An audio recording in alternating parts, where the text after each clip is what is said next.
Hi, and welcome to our session on what's new in SQL 11.13. I'm Sheryl Quinlan, the support manager for SQL, and joining me today in this presentation is Dan Cook, our support engineer. Hello, Sheryl. Thanks for having me here. Yeah, we've got a lot of interesting stuff to cover here, a lot of nice functionality in 11.13, and it looks like we got a great turnout, so I'm anxious to get started. And start it we will. So in addition to SQL, this new version also includes new version of eSend, SQL Web Interface, and SQL Web Server, as well as Viewpoint. Probably one of the most exciting things on the agenda is the improved SQL Parser that we'll talk about to kind of lead us off. And then we're going to work our way into some changes to the View Builder. We're going to talk fairly in depth about a new method for running client objects remotely. We're going to touch on the SQL Web Server and TLS, and then we're going to dig into some new tools in the SEQUELEX library. The SQL Parser is used by Viewpoint under the covers. So when you open up Viewpoint, you're not going to see anything blaring to know that it's got a new parser. But what it will have is improved support for native SQL.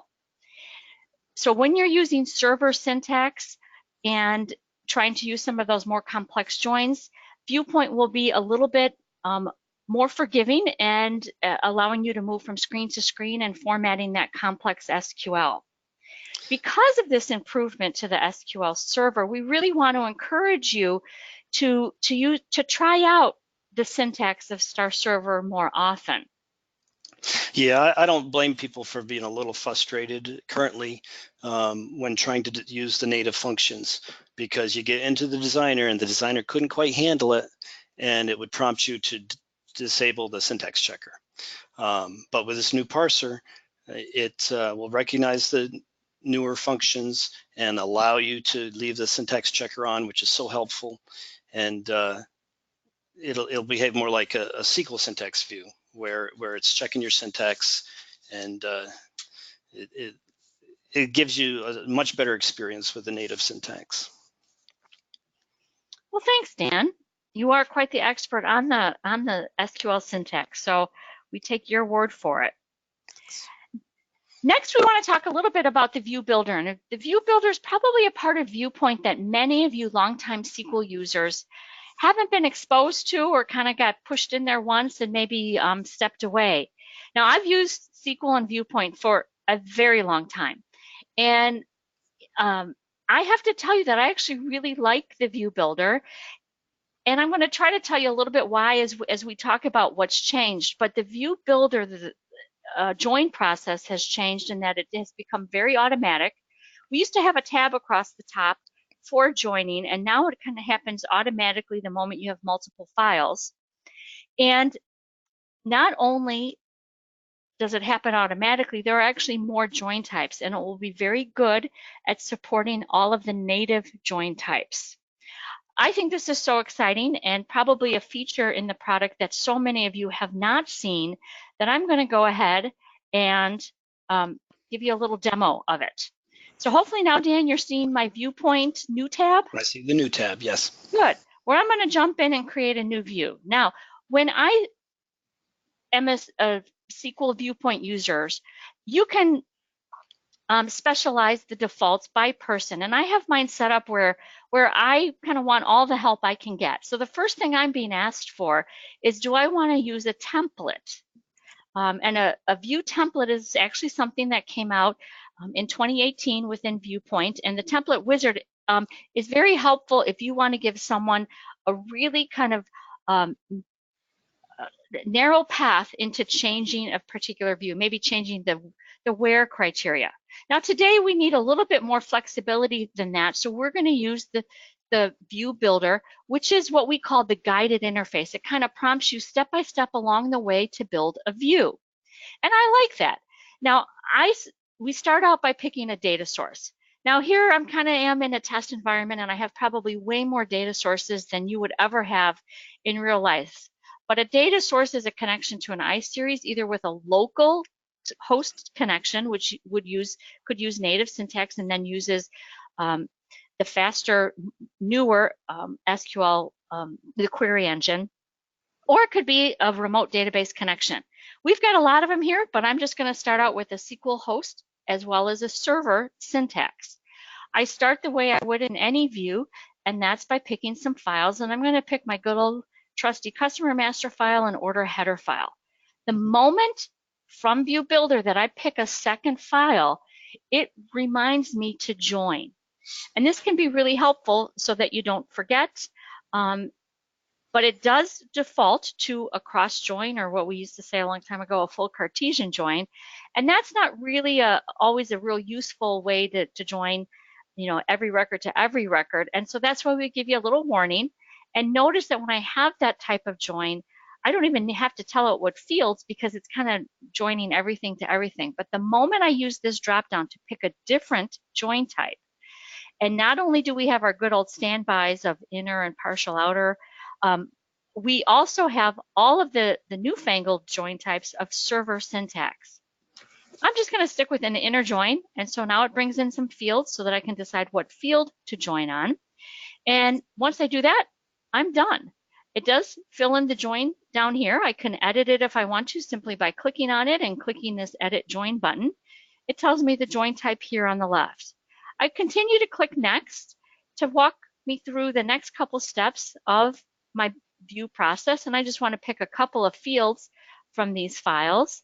I could fill in a where clause if I wanted. I could sort the records. I can even add a variable. But ultimately, this takes me to the Final Actions tab, where I have these options that are, I always like to say, bigger than life, so that I know here's what I can do. I can display, I can email, I can save, and so on.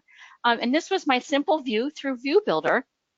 I can still go back to the good old View Designer if I wanted to, or I can jump right back into that View Builder.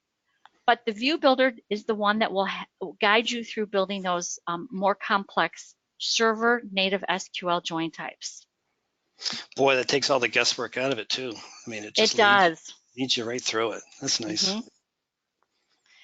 The next topic we're going to talk about, or actually Dan's going to talk about, is kind of a biggie. It's a biggie in the sense that we've had a lot of customers over the years kind of asking for this enhancement, and it is the method in which we run client objects like client reports, client tables remotely has some improvements.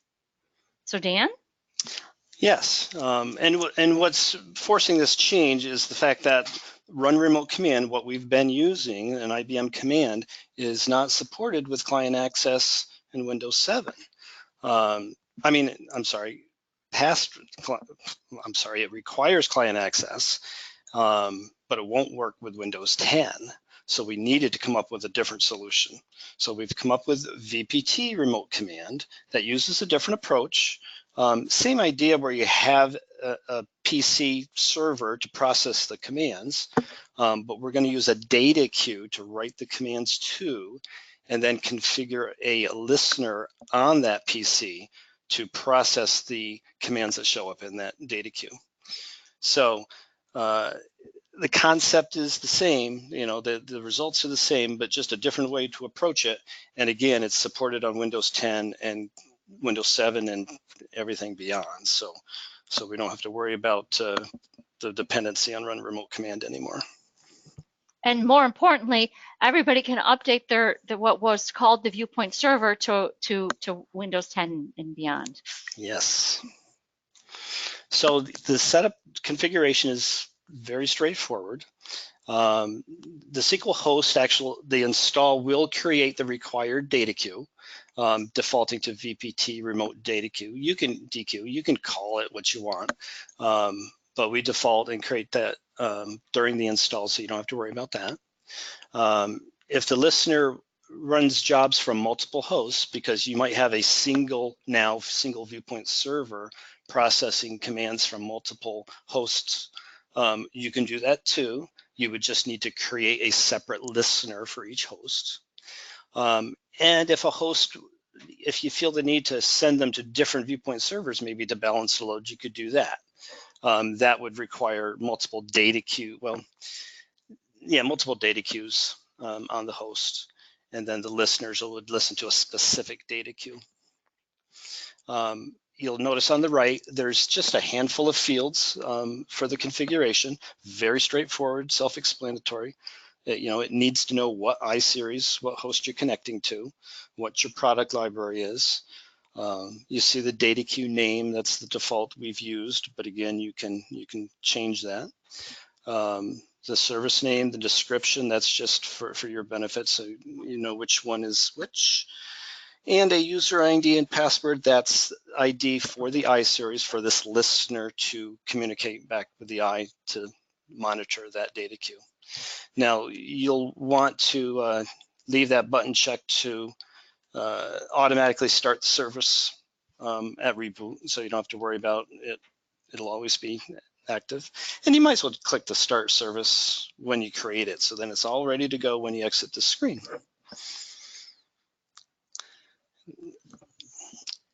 Here we're in administrative tools and it's showing the services. So the service that we just configured shows us running here. It's the VPT Listener 01. And again, if you were monitoring multiple data queues, you would see multiple listener services here.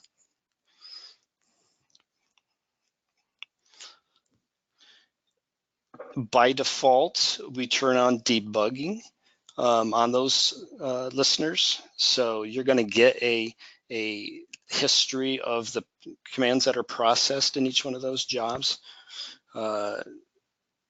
And above the highlighted line there, you see VPT_listener manager. That's the app that launches that configuration wizard. And it also, we didn't see the second tab of that would show all your active listeners, or all your listeners defined, whether they're active or not. It'll show that too, and you can stop them and start them if needed. But yeah, that's all there is to it. It's a slick setup. So here we have the command syntax. The run remote command that we've been using sends that full command string to the target remote location that would be your Viewpoint server. You'll notice in our new command, VPT remote command, the command itself is identical. So it's that same command string to process the report. The only thing that changes is now we're going to tell it what data queue to write that command to. So that VPT remote DQ is a data queue on the host, and you've got your listener monitoring that. So when it sees that command show up, it processes it and does what the Viewpoint server used to do. Now, you could have run remote commands in hundreds of scripts, and when you move to this listener method, you're going to have to change those from run remote command to VPT remote command. Well, we've created the update remote command to make that easy. There's a function in it to just produce a report that shows you every instance of run remote command, so you know what you're dealing with. How many are there out there?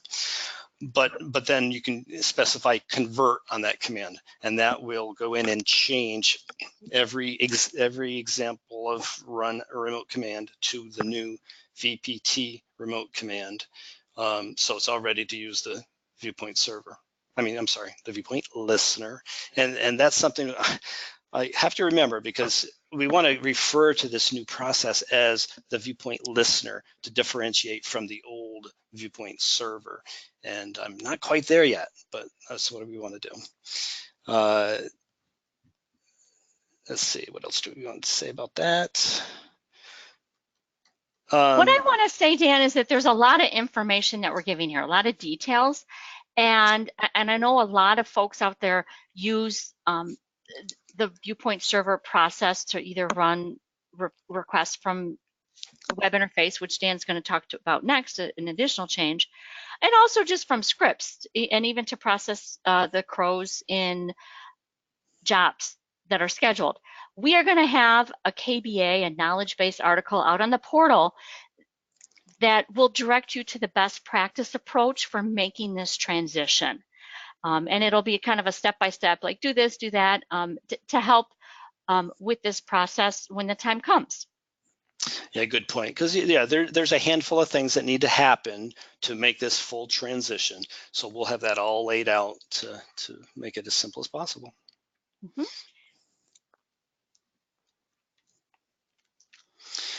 So here we talk about the changes to host requests, because understand that when you run a client report or table from SWI or Swiss host, or the report command, if you're running that from the I, it needs to run that request on the PC server. To do that, under the covers, we build currently the run remote command to do that. But when you transition to the Viewpoint listener, we'll need to build a VPT remote command. So how do we decide which command to build? We've added the communication method to the SWI Viewpoint default screen. So you'll see there, I have DTAQ specified. So when a request comes in, it's going to look at that and say, okay, I need to build a VPT remote command because they're using a Viewpoint listener. If you were to leave RMT CMD, it will continue to build the run remote command as it has in the past. So when you've got your listener set up, you're comfortable with how that all works, then you go into this SWI VP default and change this to DTAQ to start using that Viewpoint listener. Okay. We're going to move on to our next topic, which is actually also related to the browser-based and SQL Web Server and transport layer security. So first of all, we have in this version of Swiss, we affectionately call it around here, is new version 2.6, and it addresses two high-packed vulnerabilities for Apache and OpenSSL. So if you are using Swiss, we really encourage you to get this new version of 2.6. And when you upgrade the Swiss server, we really want you to keep in sync with the matching host version. It's kind of like a pair of shoes. They should all kind of match and come out of the same box. And what we also want to let you know, if you've always kind of thought about Swiss and browser access and wanting it to be a little bit more secure, we have updated our install instructions to include directions on how to configure TLS. You still do have to obtain a certificate, but the instructions are all laid out in the install instructions, which you do find on the download page of the portal, right there along where you find the actual download files. The next topic we're going to talk about is kind of back to Dan and objects that are new to SEQUELEX. And SEQUELEX is a library. It kind of has been out there for forever, but occasionally we do add some new things. And this time we've actually added 4 new objects kind of to your toolbox to help you with some common questions that I've come across that we've used SQL to solve those common questions with. Yeah, there's a handful here of new tools, and I think you're really going to like them. They're very handy. A lot of folks, have asked for this type of functionality. I use this stuff all the time, and I think you will too. First one is compare set default. What that does is it reads the data areas where we store a user's defaults and displays them in a view results with an indicator whether those values are different or not. So oftentimes you'll have 2 users that are seeing a little different behavior, and this is real helpful in determining why, because you can just run this. Actually, it's a script view. It'll prompt you for the 2 users, and then it'll just display all their values and make it real obvious what the differences might be. And I should say too that several of these use script views, which are real powerful scripts that behave like views. And if you haven't used one, you might want to take a look at these examples and see how you might use them for your own applications. Our second one, display set defaults, and this is just basically a massive dump of all SQL defaults for all users. The administrator, if you're using the Viewpoint administrator, yes, you can look at a single user's defaults, but you can't really get a good picture of all of your users. This will display all users again in a nice grid of results. And make it real easy to see where you stand with for auditing purposes, see who's got design access, see what out queues or what libraries people are using. So it's real nice in one view to see all that information. We can go to the next. Next one is display install log. We recently added a file that gets updated with each install of any of the BI products. And it's real handy to have. I thought it'd be helpful to get a view to that data. Helpful when you want to see what version you might have updated from, when you did the last update, who's doing your updates, whether they're successful or not. Did you have a failed update at any point, which is rare, but it's nice to have that log. And this is just a quick way to see what's there. Next one is find string. Pretty much does what it says. What it'll do is use our display view D functionality under the covers to dump all of your SQL statements to a file, and then it'll prompt you for a string and a library, and it'll display any occurrences of that string in any of your views. I think we have instructions out there on how to accomplish this, which are multiple steps, again, using our display view D to a file. But the beauty of the script view is it does that all in one step, well, multiple steps all in one view, if you will, and displays that quickly and highlights where it finds the field, the string within your SQL statement. So I think you'll find that handy as well. Yeah, I'd have to say that's one of our common questions. I've got to find all the views that use a particular field or a function.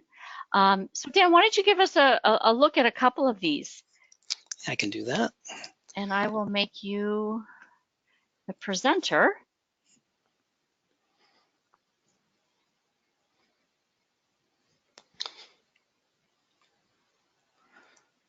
And you should see my screen now. I'm in the web interface browser.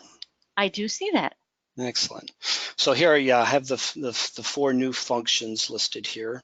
We just talked about find string. Let's run that. So I'm going to double click that. And again, it prompts me for the library I want to look at. So I'll look in our example library. If I position my cursor there. And what do we want to look for? I want to see occurrences of the ord line file.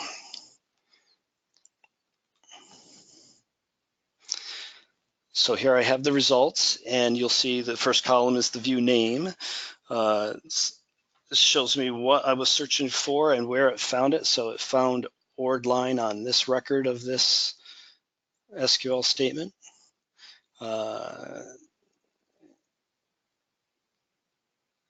Returns all instances in that same result set. If you wanted to, if you needed to analyze this further, you could run this script view to an out file, because the beauty of a script view is it behaves like a view. You could write that to an out file and then query it yourself for other things about what you're searching for. I'm going to close those results. What else do we do? How about the compare set defaults? That's handy. So again, it prompts you for 2 users. So I've got to report that Bill is able to design views, but Ted is not. So I'm going to compare their defaults and see what might be different. So it's going to give me columns of default values, defaults for Bill, defaults for Ted, and this column is going to show me what might be different. So obviously no differences there. It makes it easy at a glance to see where, so you don't have to look at each individual value. I'm going to page down. Oops, there's a difference. Default view creation library, Bill has Bill, Ted has Ted. Okay, that shouldn't cause any behavioral differences. And any other change? Okay, allow design mode. Bill has yes, Ted has no. So that would explain why Bill can design views. So, I mean, that's just one example. There's a lot of reasons why this could be very helpful when comparing, comparing two users.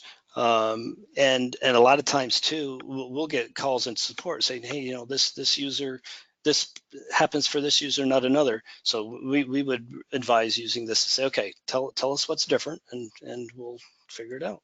So this will be a very helpful tool, I think.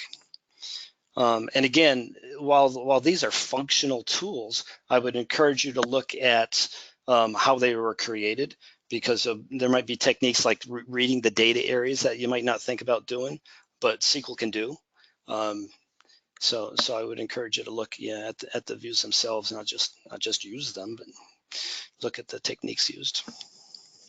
Yeah, there's a whole wealth, not just these, but a whole wealth of objects in SQLEX, but start with these. And like Dan said, maybe we're teasing you into looking at what script views are if you haven't had a chance to use those. Yeah, I love script views. Best thing since sliced bread. Yeah, they were pretty exciting when they came out. That kind of winds us down on our presentation for today and kind of what's new in 11.13 that is on the portal, ready for you to download and install. We do want to encourage you to reach out to us with any questions at all.